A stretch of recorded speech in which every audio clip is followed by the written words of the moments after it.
Hello, welcome to my channel. आज आपको वंशावली कैसे बनाना है और प्रपत्र नंबर 3 यानी कि फॉर्म नंबर 3 कैसे भरना है ताकि आपके ज़मीन का सर्वे का रिकॉर्ड सही पोर्टल पे अपलोड हो सके।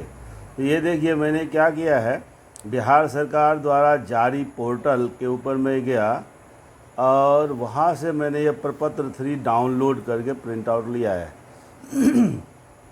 ये प्रपत्र 3 यानी फॉर्म नंबर 3 सरकार द्वारा मान्यता प्राप्त फॉर्म है। इसी के अनुसार आपको फॉर्म भर के सबमिट करना है।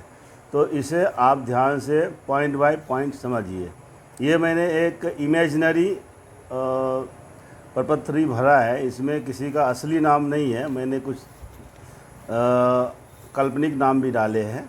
तो आप इसको सिर्फ रेफरेंस के लिए ही यूज़ करें, ये किसी का व्यक्तिगत नाम नहीं है। अब देखिए, एक जमाबंदी अगर आपके बाबा के नाम से यानी कि ग्रैंडफादर के नाम से है जमाबंदी, यानी कि खतियान उनके नाम से है, जो 1919 में सर्वे हुआ था उस समय जो खतियान बना और आपके बाबा जी उस समय थे उनके नाम पे खतियान बना, आज उनकी मृत्यु हो गई है, आप तीसरी पीढ़ी या चौथी पीढ़ी के वंश में हैं, तो आपको अपने नाम पे खतियान कराने के लिए यानी कि ज़मीन का रिकॉर्ड आपके नाम पे कराने के लिए, आपका हिस्सा का ज़मीन आपके नाम पे कराने के लिए ये फॉर्म नंबर 3 भर के देना आवश्यक है। अगर ये आपका वंशानुगत ज़मीन है तो अगर आपने कुछ खुद का ज़मीन खरीदा है तो उसके लिए ये नहीं लगेगा वंशावली, आपके व्यक्तिगत खरीदी में ये नहीं लगेगा। लेकिन जो आपके पूर्वज की ज़मीन है उसके लिए ये ज़रूरी है। इसको भरने का तरीका आइए समझ लेते हैं। देखिए, बिहार विशेष सर्वेक्षण एवं बंदोबस्त तकनीकी मार्गदर्शिका, ये सरकार के द्वारा एक बुकलेट जारी किया हुआ है। उस बुकलेट में ये फॉर्म है, वो फॉर्म को सरकार ने अपने पोर्टल पे साइट पे अपलोड किया है for each and every public. कोई भी ये फॉर्म डाउनलोड कर सकता है और इसे भर के फिर से अपलोड कर सकता है। भरने का तरीका आइए समझते हैं। तो ये है अधिनियम धारा 5 के 1 के अंतर्गत। देखिए, सबसे पहले आपको लिखा सेवा में शिविर प्रभारी अंचल, जो भी आपका अंचल है, मैंने देखिए रोसड़ा लिख दिया, रोसड़ा एक अंचल है। जिला समस्तीपुर लिख दिया। विषय स्वयं की वंशावली समर्पित करने के संबंध में, ये ऑलरेडी उसमें प्रिंटेड है, आपको लिखना नहीं है। जो मैंने कलम से लिखा वही आपको भरना है, बाकी सब उसमें लिखा हुआ है। तो उपरोक्त विषय के संबंध में सूचित करते हुए कहना है कि हम लोग या मैं, तो नीचे आप अपना नाम लिखिए, अपने पिताजी का नाम लिखिए, अपने दूसरे भाई का नाम लिखिए, उनके पिताजी का नाम लिखिए, तीसरे भाई का नाम लिखिए, इसी प्रकार जितना भाई है उनका आप नाम लिख दीजिए। फिर अपना पता दीजिए, निवासी कहाँ के, अंचल क्या है, ज़िला क्या है, आपकी जाति क्या है, ये भी लिखना ज़रूरी है। क्योंकि एक ही नाम के अलग अलग जाति में कई लोग पाए जाते हैं, तो जाति से वो अलग अलग चिन्हित हो जाते हैं। ठीक है। फिर उसके बाद पिता का नाम स्वर्गीय, फिर उनका एड्रेस भी नीचे डाल दीजिए। फिर उसके बाद जमाबंदी संख्या, जो उनके नाम से जमाबंदी संख्या है, जिस जमाबंदी संख्या का ज़मीन का वितरण करके और उसका अंश आप अपने नाम पे करना चाहते हो, वो जमाबंदी संख्या यहाँ पे डालिए। जैसे मैंने 281 डाला है, में प्रविष्ट थे। और उसके बाद लिखिए खतियान में अंकित खाता संख्या, उसमें खाता संख्या होता है, जैसे आपके बाबा के नाम से खाता संख्या होगा, अकाउंट नंबर, वो डालिए। खेसरा संख्या डालिए। हर एक ज़मीन का एक खेसरा नंबर होता है, यानी कि प्लॉट नंबर होता है, उसी नंबर से ज़मीन का पहचान होता है। नक्शा पे आपका नाम नहीं होता है, लेकिन खेसरा नंबर होता है, यानी खेसरा संख्या होता है, जिससे उस ज़मीन को पहचाना जाता है कि ये ज़मीन कहाँ पे है और इसका रकबा कितना है। तो खेसरा नंबर देना बहुत ही ज़रूरी है और ध्यान से दीजिए, इसमें गलती करेंगे तो आपका ज़मीन का पहचान गलत हो जाएगा। खाता नंबर सही देना है, नहीं तो दूसरे के खाता में ज़मीन का मतलब नोटिफिकेशन हो जाएगा, फिर वो गलत हो जाएगा। फिर रकबा आपको हमेशा एकड़ और डिसमिल में लिखना है। एकड़ और डिसमिल कैसे किया जाता है कन्वर्ट, वो भी मैंने एक वीडियो बनाया है, वो भी देख लीजिएगा। उसका लगान मान लीजिए 120 रुपया, जो उत्तराधिकार या बंटवारा के आधार पर हित अर्जित किया गया है।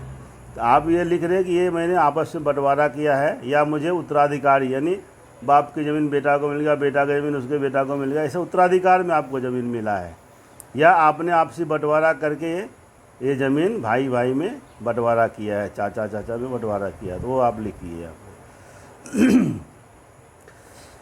तो आपने लिख दिया खाता नंबर और खेसरा नंबर और रकबा। रकबा मतलब ज़मीन कितना है, उसका क्षेत्रफल कितना है, एकड़ और डिसमिल, वो रकबा उसको बोलते हैं, ठीक है। उसके बाद आप आ जाइए नीचे, वंश वृक्ष मूल खतियान पंजी 2 के अनुसार नीचे वंश वृक्ष के टेबल फॉर्म बनाएं, ठीक है।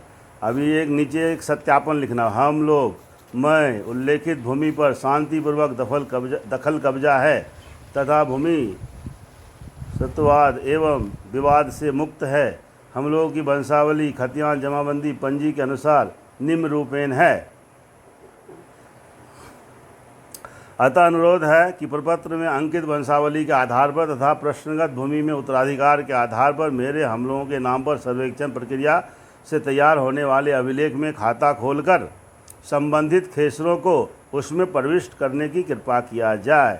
अभी आप समझे क्या, पहले एक ही खाता था आपके बाबा जी के नाम से, अभी वो स्वर्गवास हो गए मान लीजिए, अभी आपके नाम से करना, और आप 4 भाई हैं, तो आपका जितना हिस्सा होता है तो उस खाता में आपका 4 भाई है, 4 खाता और खुल जाएगा अलग अलग। और वो ज़मीन का रकबा अगर 1 एकड़ 12 डिसमिल है तो उसमें से आपका हिस्सा अंश जितना आएगा उतना ही आपके नाम पे चढ़ जाएगा, आपका खाता अलग हो जाएगा, खेसरा वही रहेगा, ज़मीन की पहचान वही रहेगी, और उसमें आपका जो हिस्सा है वो आपके नाम पे चढ़ जाएगा और इंडेक्स 2 तैयार हो जाएगा। इंडेक्स 1 हो जाएगा खतियान, इंडेक्स 2 उसी हिसाब से बन जाएगा, ठीक है।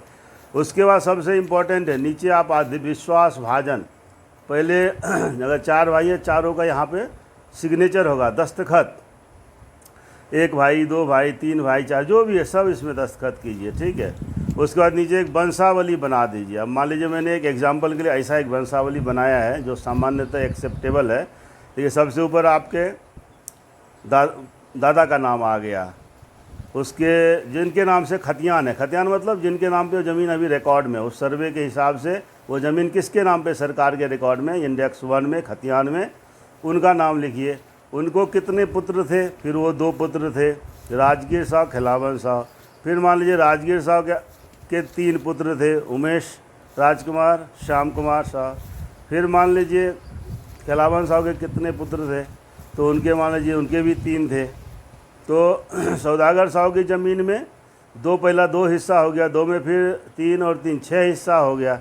अभी मान लीजिए आप नंबर 1 है उमेश साहब, तो आप खाताधारी का ज़मीन मान लीजिए 6 हिस्से में बट जाएगा, तो आपका हिस्सा होगा 1/6 यानी 1 एकड़ 12 डिसमिल डिवाइडेड बाय 6 आपका हिस्सा होगा। आप ऐसा समझ, उतना ही डिसमिल ज़मीन आपके नाम पे चढ़ेगा।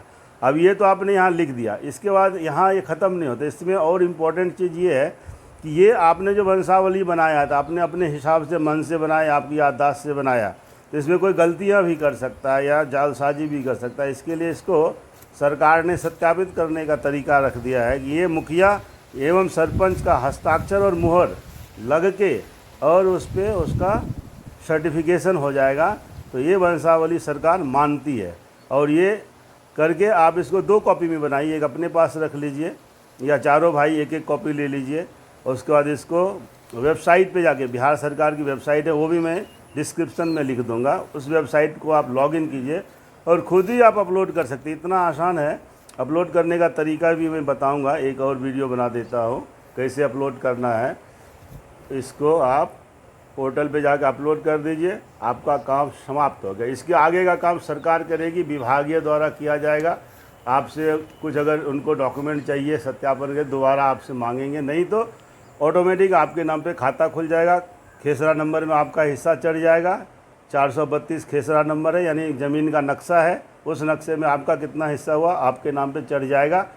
इसी प्रकार आप बिहार जो सर्वेक्षण हो रहा, लैंड सर्वे हो रहा, उसमें आप अपना योगदान दे सकते हैं, ज़मीन अपने नाम पे करवा सकते हैं और भविष्य में किसी भी लिटिगेशन से, कोर्ट केस से बच सकते हैं। तो hope I have try to explain you properly.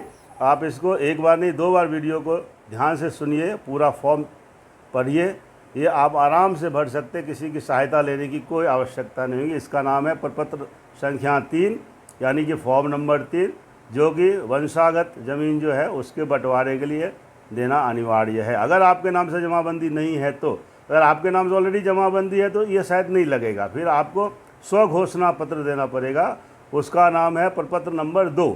वो कैसे भरना वो भी मैं एक अलग वीडियो बना के डाल देता हूँ। ठीक है, आप देखते रहिए और मेरे चैनल को अच्छा लगे तो ज़रूर सब्सक्राइब कीजिए, लाइक कर दीजिए और शेयर भी कर दीजिए, ताकि और लोगों को फ़ायदा हो जाए। और मैं जो भी आपको बताया हूँ मेरे अपने नॉलेज के हिसाब से बताया हूँ, अगर कुछ त्रुटि हो गई हो तो आप उस कमेंट कीजिए। Thank you.